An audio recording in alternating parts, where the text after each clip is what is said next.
सुनने वाले मित्र, अब आप लोगों के सामने मेरा अर्जुन और हनुमान जी का संवाद की विरहा शुरू होने वाली है। जय जय जगदम्बे मोरी मैया, छोड़ा मंदिर हुआ सहैया, खेवा भंसागर से नैया, अम्बे खेई के लगाए दा बेड़ा पार।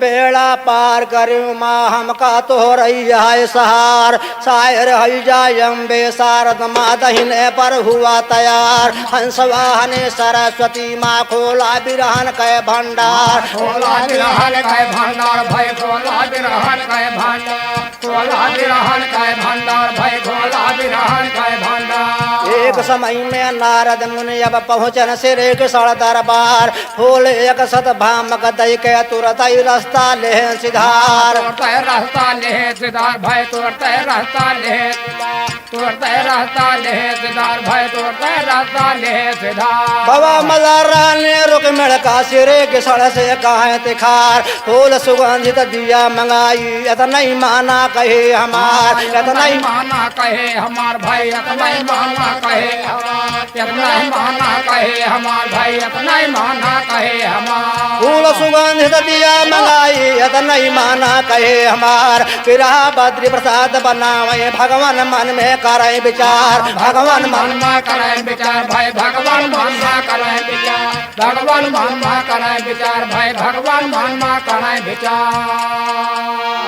बड़के भैया महर्षि नारद जी ब्रह्मलोक में एक दिन विचार करते हैं कि हर जगह हम झगड़ा लगा दिन हम कुल कामयाबी बन गए, लेकिन द्वारिकापुर में भगवान कृष्ण जी के दरबार में कबो झगड़ा ना लगाई पाए।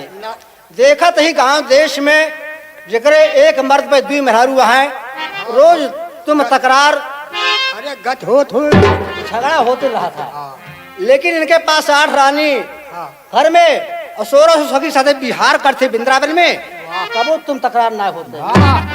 नारद जी विचार करता है कहें झगड़ा ना लगा दें तो हमारा नारद नाम ना आए। ब्रह्मलोक से चल पड़े बल्कि भैया एक ही बढ़िया महकवा फूल लेके और पहुंचे कृष्ण जी के दरबार में। देखा था एक बगल में सतभामा और एक बगल में रुक्मणी महारानी। नारायण की आवाज करते हुए नारद जी पहुंचे, प्रणाम करता है, कहे माँ जी के प्रणाम हो।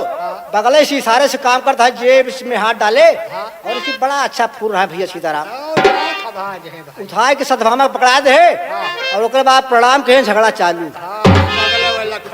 रुक्मणी बगल बैठी है, इंतजार करती है कि दूसरा के नाती आई सी का फूल दी से हमारा तो बड़ा अपमान हो गया। मेहरारू कब खुशी कब नाराज भैया, तने के हर वहर लड़ छितराई दिए अब कहरत बन जाए तो जहाँ पर इच्छा महज बीमारियां हैं। रुक्मणी उठी सिंहासन से जाए को भवन में लेट गई और जब भगवान कृष्ण जी का मालूम होता है कि तोहरे महारानी बीमार पड़ गए हैं, आए रुक्मणी के पास में कहे महारानी बोला कहीं बचब न मर जाए, कहीं उपाय कहीं एक उपाय अगर कह सकत हो तो जैसे नारद जी लायक हमारे सवत का फूल दे, अगर प्रभु वही तरह फूल मंगवा सकत है तो जिंदा रहा वरना मर जा। भगवान कृष्ण जी के विचार में आवे तो झगड़ा अच्छी लाग गई। अब गाढ़ पर भी आदमी अपने यार दोस्त के लेके जाता है। अर्जुन बड़ा परम मित्र रहे भगवान कृष्ण जी के, बोलवावत है कहीं भैया कहीं का हमारे घर में झगड़ा लाग गए बा, हमारे घर में नारद जी अच्छा बोलवाल कह दें, कहे का मतलब कहें एक सी फूल देगा है और ये रुक्मणी कहते हैं हमका फूल देवे ना भे, अगर वहू तरह फूल मिल जाए वहू से अच्छा तो जिंदा रहा बोल न मर जाए। अर्जुन महाराज घमंड रहा के भैया उनके धनुष बाण अमर रहा है, कहे महाराज एक ना कहा पूरा हमें ट्रक फूल मंगवा सके गाना में टेरी लाग के भैया। अर्जुन का बोला है के कन्हाई कहाँ के फूल लावा जाई हो, अरे फूले का फूल वरिया में चले, आज्ञा मान के चली भाई अर्जुन धान फूले का फूल वरिया में चले।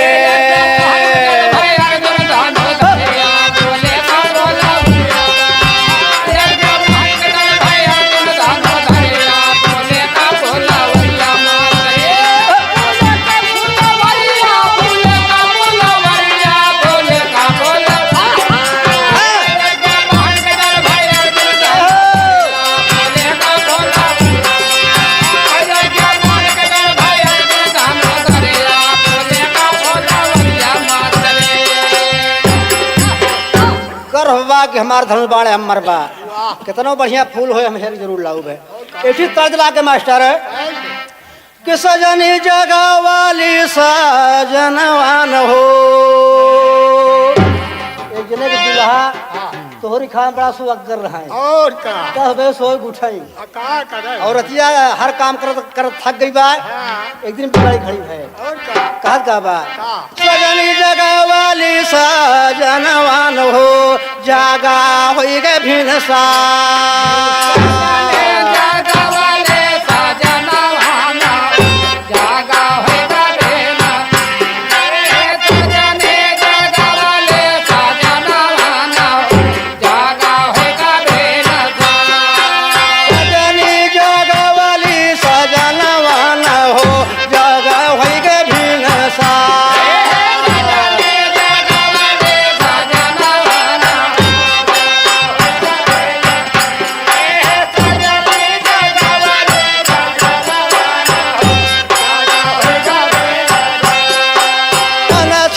बसेरा छोड़ी कागा बोलई लागे बनसी बसेरा छोड़ी कागा बोलन लागे बनसी बसेरा छोड़ी कागा बोलन लागे कागा बोलई बलमा कागा बोलई लागे बनसी बसेरा कागा बोलन लागे बनसी बसेरा छोड़ी कागा बोलन अरे लाला ना खेला दमा गोदिया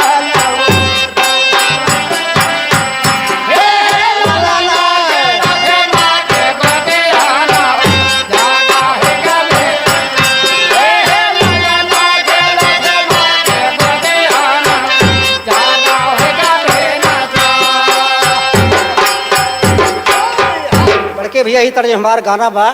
अर्जुन जी एक वन में गए अच्छा फूल ना मिला दूसरे में पहुंचे तीसरे में पहुंच जाता है। लेकिन लिखा था बिरहा में कहा अरे अर्जुन जी गईले फूल वारिया न हो रो के लागे रखवा।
कितना सेवा पाला बढ़िया बढ़िया फूल बहुत फुलवारी में हल गए। अर्जुन देखा था भैया खिला बा और का भगवान राम के फुलवारिया और का हनुमान जी पहाड़ा पे 4 बंदर लगाए हैं। चारों तरफ 4 दीवार बा और 1 ही गेट बा। चारों को 4 बंदर पहरा देता है। 4 बंदर पहरा देता है लेकिन हनुमान जी कभी पता नहीं बा। हाल गए गुप्त अर्जुन जी धनुष बाण के नोक से कूद गए हमें बंदरे रोकत हैं, हाँ। लेकिन हनुमान अर्जुन जी मानत ना आए हैं। लाही लवा लवा सब तोड़ ले। सब फूल तोड़ता है तो बंदरे भागे वहां से हनुमान जी के पास गए। हाँ। कहे हमारे पास न लाठी बा, न भाला बा, न बल्लम बा, वाह। और एक दूसरे फुलवारी में आई बा, हाँ। सारा फूल तोड़ लेत बा। तो महाबली हनुमान जी बड़े क्रोध में आपा गदा उठाए और फुलवारी के बीच में होता है। लिखल का है, महावीर जोधा तब आयन समनावा, कहे लागे कहाया है तोहरा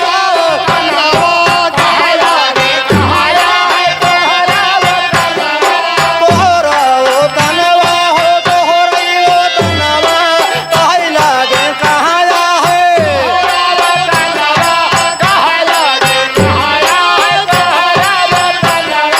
भगना ही तोरा बैठांगारिया नारे, तो कई लागे रखवा। भगना ही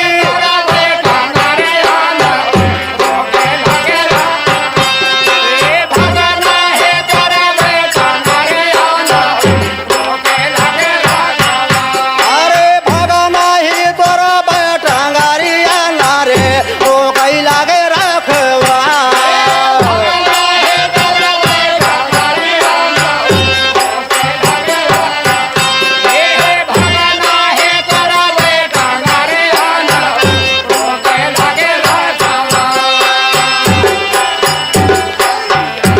लड़के भैया कौनो कौनो प्रांत में रे शब्द का बड़ा बुरा माना थे। हनुमान जी पूछत है, पहुंचे और कहा था करे दुष्ट बिना पूछे कैसे फुलवारी भई जाता। अर्जुन बोले कि बंदरे के औलाद रे बे के बात ना क्या बंदरे जा ठीक ना होए, हम सहज ना वैसे ना आया वही है, हम को भेजा है तभी आवा ही। कई फूल भगवान राम के ऊपर चढ़ा था, सबके ऊपर ना चढ़ते।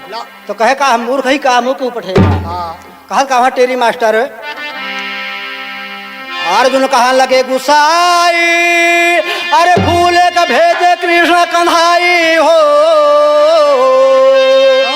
भगवान कृष्ण जी भेज दिए हैं, अरे फूले का फूलवारिया में चले। हमें जानते हो ब्या, अरे नौ न हमारो बाट अर्जुन धनु धारिया, फूले का फूलवारिया में चले।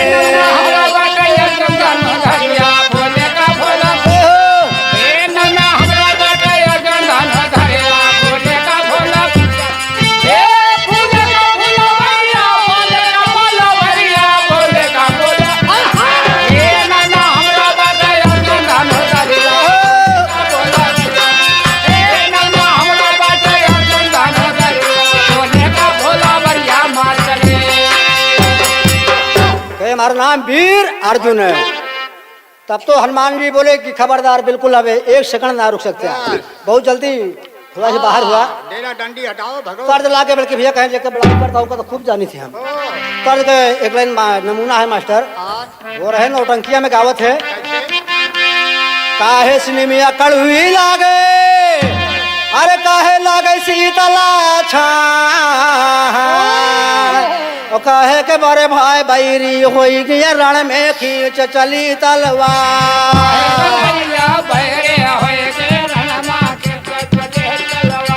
काहे का भैया बैरे होएगे रण मां के चले तलवार। काहे के बड़े भाई बैरी होई गए रण में खींच चली तलवार। भैया बैरे होएगे रण मां के चले तलवार। काहे का भैया बैरे होएगे रण मां के चले तलवार। दोनों वीर आपस में टकरा था कि तर्ज कर नमूना है बल्कि भैया जवाब में क्या कहता है कि खाए सिनेमिया कड़वी लागे, अरे बैठे लागे शीतला छा,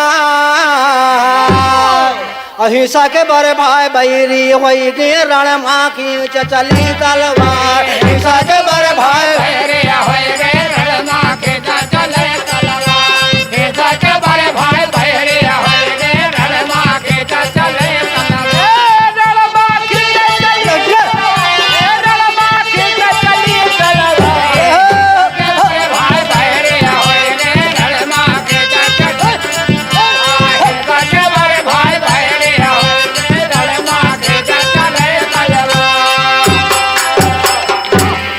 चरण हमारा गाना है। हनुमान जी बोले खबरदार। कहे हनुमान जी सुना वीर अर्जुन अब ज्यादा न करा तकरार, जोने की सड़क किया बड़ाइया वह मथुरा माले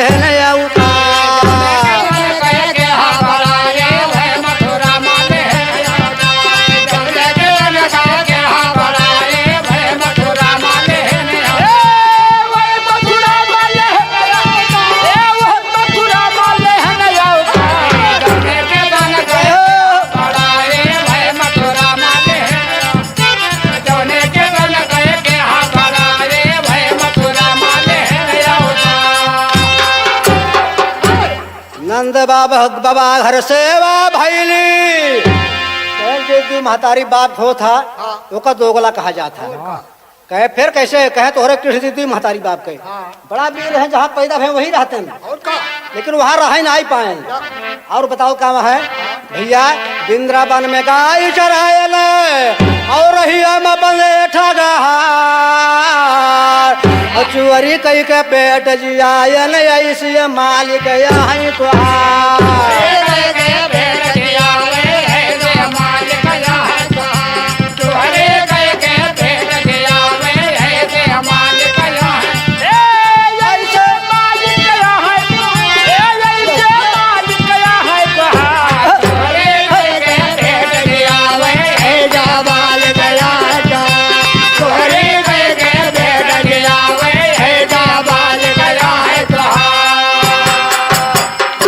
सवेरे बेचारी सखिए जब दही बेचे जात थी ग्वालिन, तो चुपे चुपे जाते छीन के खा लिए थे, मेटकी फोड़ के भाजे थे।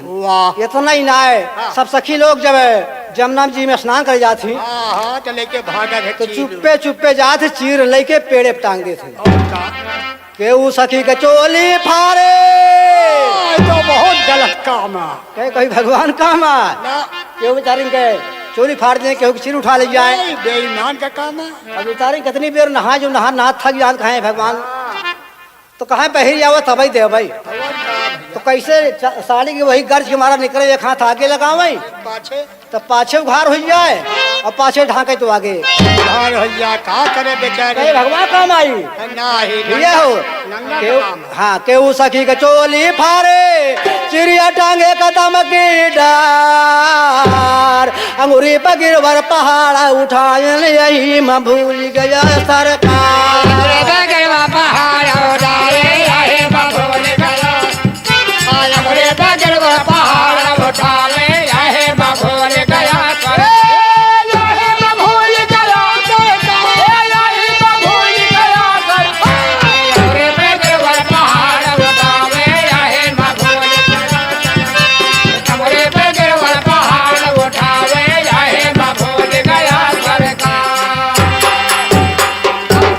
अपमान के हैं भगवान कृष्ण के। हनुमान जी अर्जुन लाल हो गए थे भैया, कहे हमारे प्रभु के आप बड़ा अपमान के हैं, लेकिन आपका और आपके प्रभु के बारे में हम खूब जानी थे।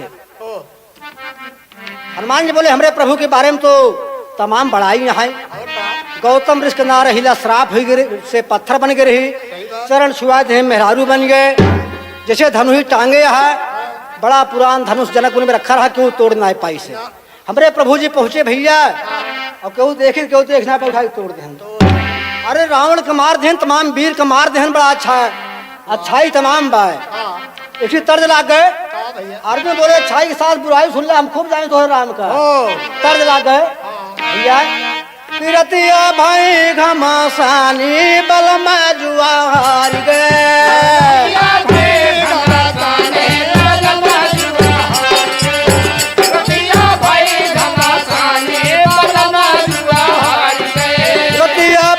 घमासानी बल में जुआर गए।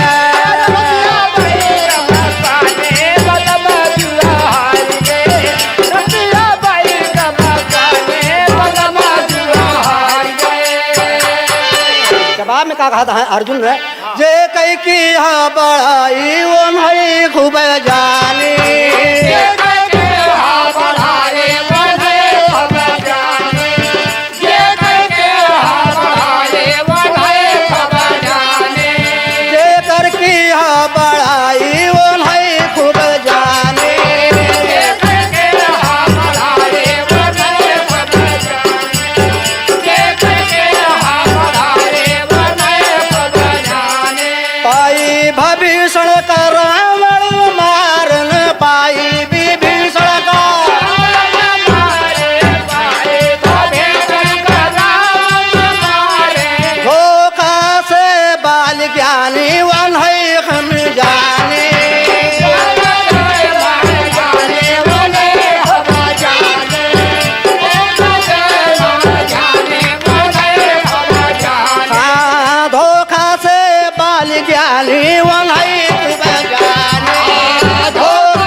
कहा था धनुहिया टांगे है, तोहरे राम के कहा था सारंग बन रहा है, लेकिन वही दिन आए काम कह पाई तोहरे राम के सारंग बाणे।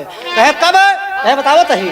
सारंग बाण रहा जब उनके काहे पत्थरवा ढोया भैया, काहे पत्थरवा ढोया भैया जम के, ढोया भैया जम के, ढोया भैया जम के हो काहे पत्थरवा भैया जम के, काहे पत्थरवा ढोया भैया जम के। कहे हनुमान जी बोले दुष्ट कहाँ पाथर फाड़ हम धोए रहे। कहे तू का भुलाई बल्कि हमका ना भुलान कहा बताई देगी। कहे बतावा। कहे जब गया लंका राजधानी वन खूब जानी, गया लंका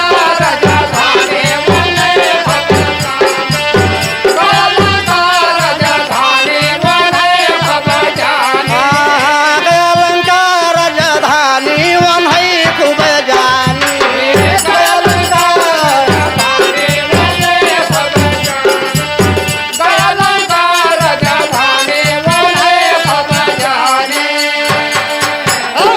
जब समुद्र में सेतु बांधी पड़ा है तो तुहाई बहादुरी ना लाग ना तोहरे रामिक बहादुरी लाग। नल योल नील दुई बंदर रहे बेचारे, इनका वरदान रहा कि जो कुछ पानी में बहाई देवे बूढ़े ना उतराई जाए। तो पाथर ढोए ढोए भैया मूले पलाया और नल नील का जहाज बना पुल तैयार कर दिए। कहा था कि हम पुल तैयार कर दिए, लेकिन इतना ही ना है। कहा यही बाणे से सेतु बनाई, कहा यही बाणे से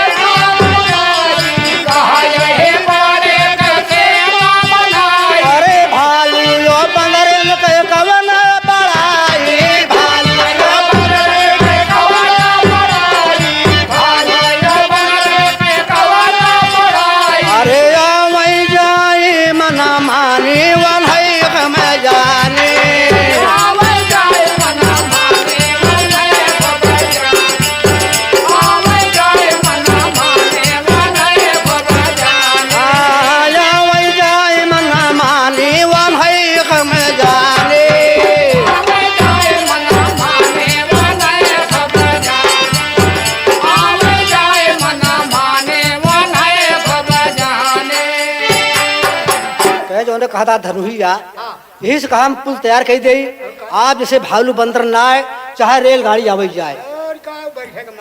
हनुमान जी बोले कि भैया बास मुँह से मुँह ना आए हारत, लेकिन पता वही दिन लागे जब समुद्र किनारे पहुंच पाए देखे सेत बंदरा में सूरत ना। कहे ठीक है चला हम चलते हैं। कहे आप पुल तैयार करा हम अकेले पार हो जाए तो आप जान ले सही भी रहा है। तो बद्री प्रसाद कहे गुना बिरवा जाए के पहुँचे, समुंदर के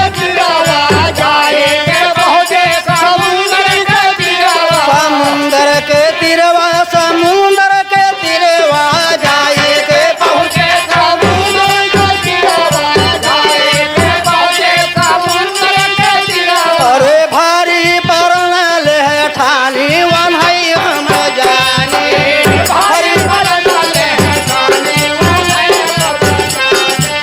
भारी परन ले ठानी वन भारी परन ले ठानी वन हम जानी।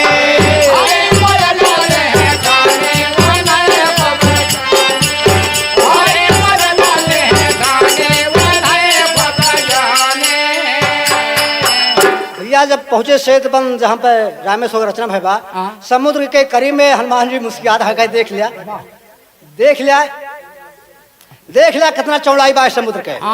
अगर पुल तैयार गया भैया और हम अकेले पार हो गए दावा बा हमारा, और बीच में अगर टूट गया तो फिर दो बेर दुनिया में न रही हैं, या तो आप रह तो हम रह। तेरे में कहा था हनुमान जी बल्कि मास्टर भैया, हनुमान जी कहाँ लगे गुस्साई जब पुल टूट जाए मोरे भाई, फूले का फुलवरिया में चले, अरे फूले का फुलवरिया में चले, तोरे जीवन के फिर ना ही रहे खयरिया, फूले का फुलवरिया में चले।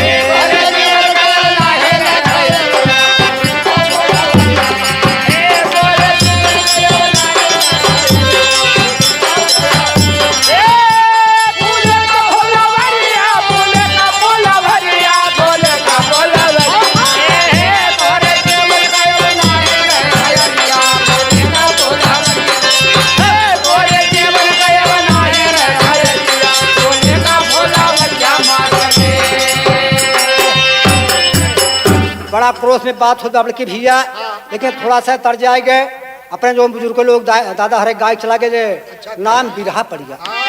नगारा टंकी पे गावत रहे भैया, कनवा में गुड़िया जो डाय गावत रहे छुट्टा बिरहा बोलते रहे।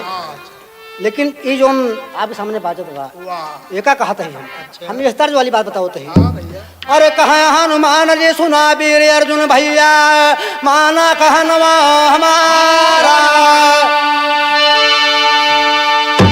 तू यही बाने का से तू बनाए दिया हम जा बेलंका मझारा ना।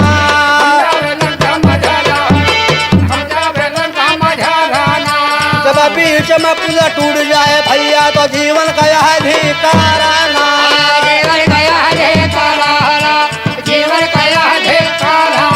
अरे जीवन का अपने तू आशा न किया हो जिंदगनिया बेकारा ना।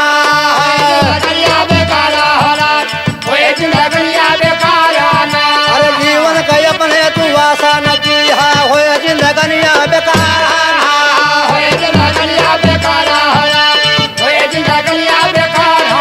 अरे बद्री प्रसाद का है बिरहा बनाए भाई पहुंच गए सागर किनारा ना।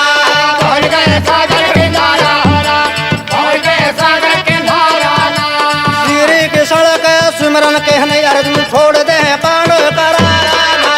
छोड़ दे बाण करारा, छोड़ दे बाण करारा ना। अरे छोड़ दे बाण करारा हो रामा, छोड़ दे बाण करारा। छोड़ दे बाण करारा, छोड़ दे बाण करारा ना। सागर में से तू तैयार भवा बन के सौ जो जन विस्तारा ना। सौ जो जन बेतारा, सौ जो जन बेतारा ना। देखे तमाशा जब वीर हनुमान भाई मन में दुखी भेज पारा।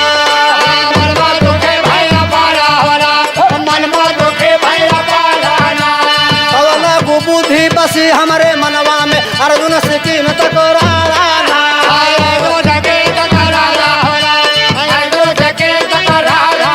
अरे अर्जुन से कीन तकरारा हो राम जवन अर्जुन से कीन तकरारा।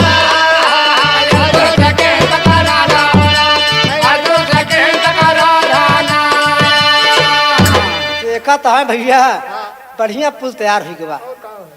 हनुमान यूं ही घबरा के कितना बढ़िया पुल था मुँह नहीं तैयार कर पाए रहे।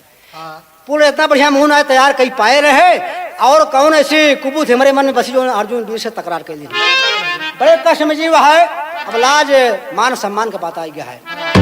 श्री रामचंद्र का सुमिरन करे हनुमान जी कहे अरे गाढ़े मजिया आई कलजिया बचा मोरे राम नाय चला जय पनिया हमारा ना। जय पनिया हमारा, चला जय पनिया हमारा ना। अरे चला जय पनिया हमारा हो राम आज चला जय पनिया हमारा ना। चला जय पनिया हमारा, चला जय पनिया हमारा ना।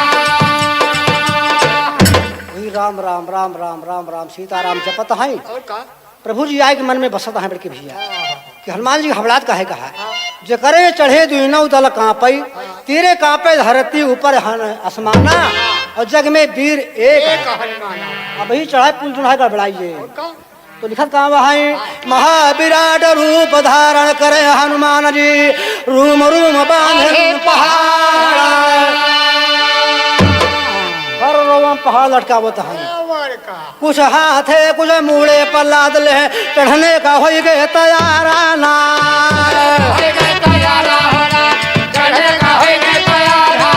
अरे चढ़ने का हो गए तैयारा हो राम जब चढ़ने का हो गए तैयारा।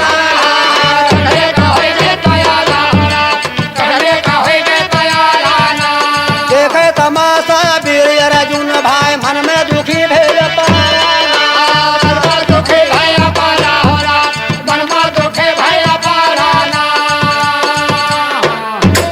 विराट रूप भैया संसार का सारा पहाड़ ढोई के ऊपर लाद लेता है। बोले अर्जुन अब अपन पुल पकड़ा तू। जब देखा तो है ऊपर का अर्जुन महाराज तो कहे भैया को तो कुछ बचो है पहाड़ बचा हुआ है कि सब लादी ले कहे जब शर्त लाग गया थे मैं ना देखी देखा होता आपन आपन ताकत सब लगावा था। घबरा तू अपन पुल तैयार के खाली बस है एक आप पकड़ के बैठे अब हाँ हाँ चढ़ा भैया तो बद्री प्रसाद कहाँ बिरहा बनाए अर्जुन श्री कृष्ण का पुकारा। अर्जुन रोवत है भैया। हाँ भैया। तर्ज में कहत का वहाँ है, हाँ कहत का वहाँ है, हाँ अपने भगतन के सुनीला पुकार लजिया रखा हरी।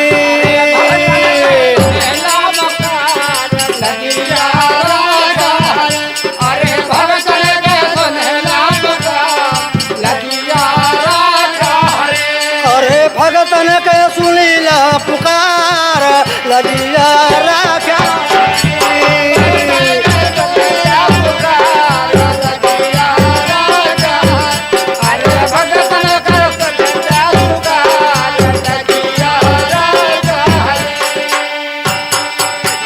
अपने भगत कैली लजिया बचाई के कर तू है नौना बताई के कर तू है नमवा बताई के कर तू है नमवा बताई। अरे नौना बताई प्रभु नौना बताई के कर तू है नौना।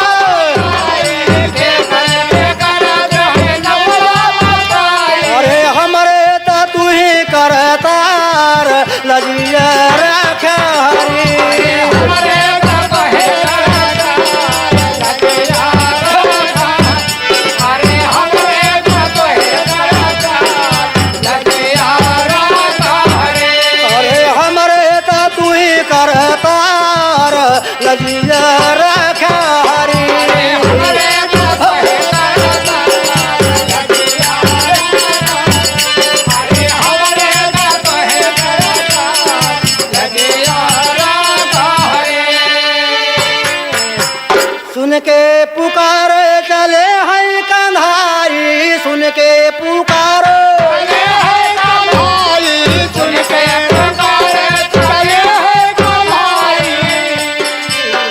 लड़के भैया जग में सुंदर हैं दो नाम चाहे कृष्ण कहो या राम। दोनों भरत आपस में टकराई गए, कोई राम बड़ा कहीं कृष्ण बड़ा, लेकिन आए भगवान उनके लाल बचाओ बरे उन्हों बरे और उन्हों तैयार होता है। सुन के पुकार चले हैं कंधाई सुन के पुकार।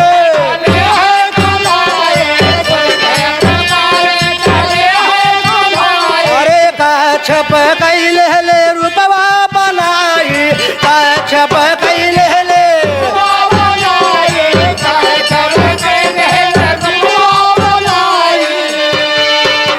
कच्छप माने कछुआ। खेचुआ ना कछुआ, कछुआ भैया।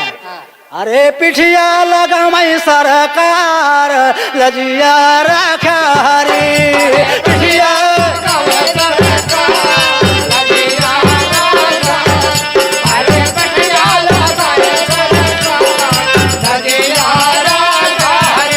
अरे पिठिया लगा सरकार लजिया रखा हरी। पिठिया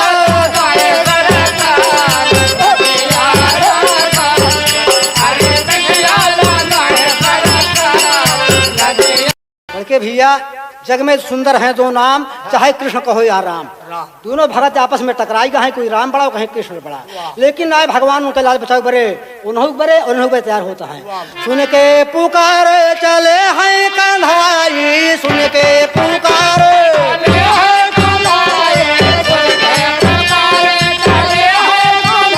अरे कच्छप कैले ले रूपवा बनाई कच्छप कैले ले।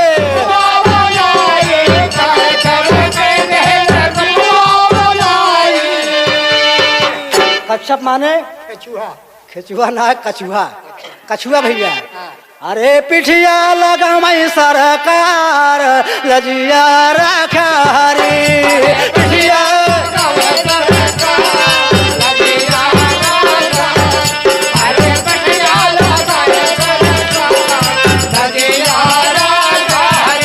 अरे पिठिया लगा सरकार लजिया रखा हरी। पिठिया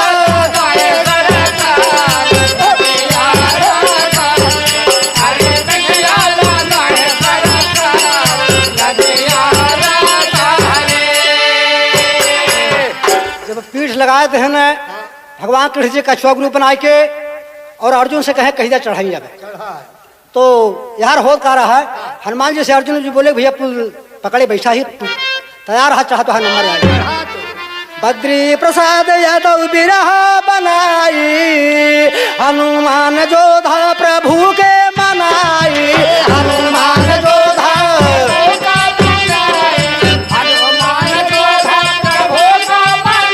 अरे प्रभु के मनाई, श्री राम के मनाई, हनुमान जोधा प्रभु के, हनुमान जोधा प्रभु का मनाई। अरे चढ़ने का होते तैयार लजिया रखा हरी,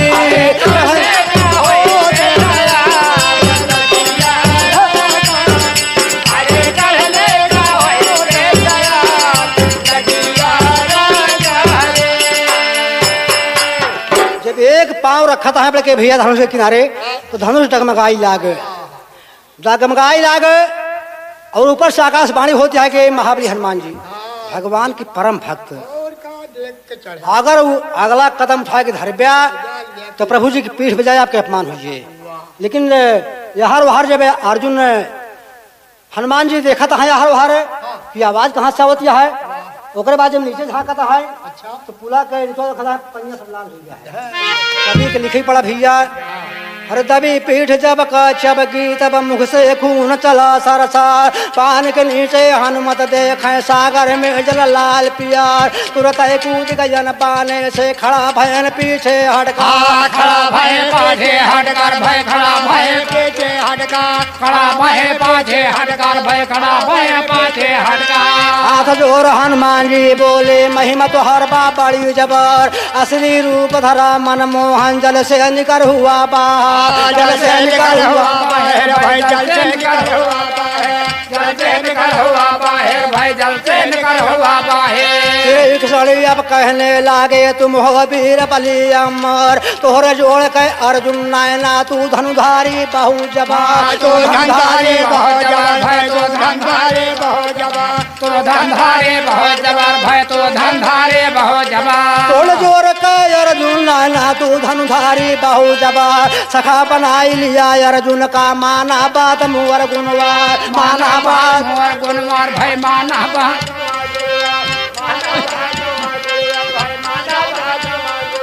सखा बनाई लिया अर्जुन का माना बात मुअर गुणवार, जहाँ जहाँ गाढ़ पर अर्जुन का सदा रहा रथ के वो पार, सदा रहा रथ के पार भय सदा रहा रथ सदा रहा रथ के वो पार भय सदा रहा रथ के वो पार।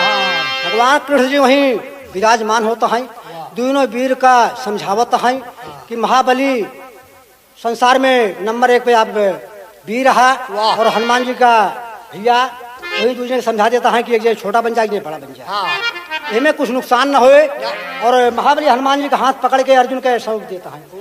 अब आज के बाद इनके मदद करे हम न आप एक मदद करे पड़े, जहाँ जहाँ गाढ़ पर इनके मदद किया। तो नहीं भगवान कृष्ण जी के दीन उपदेश महाभारत में अर्जुन के रथ पे महाबली हनुमान जी विराजमान रहे।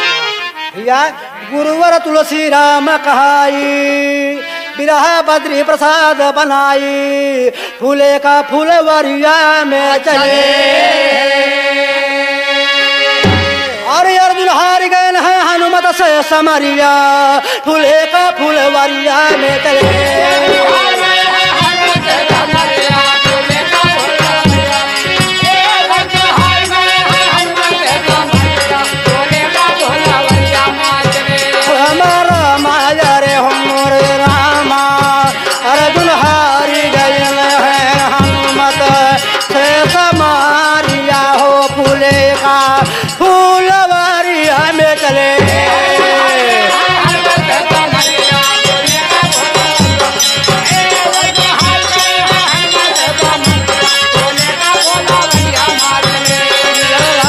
भजो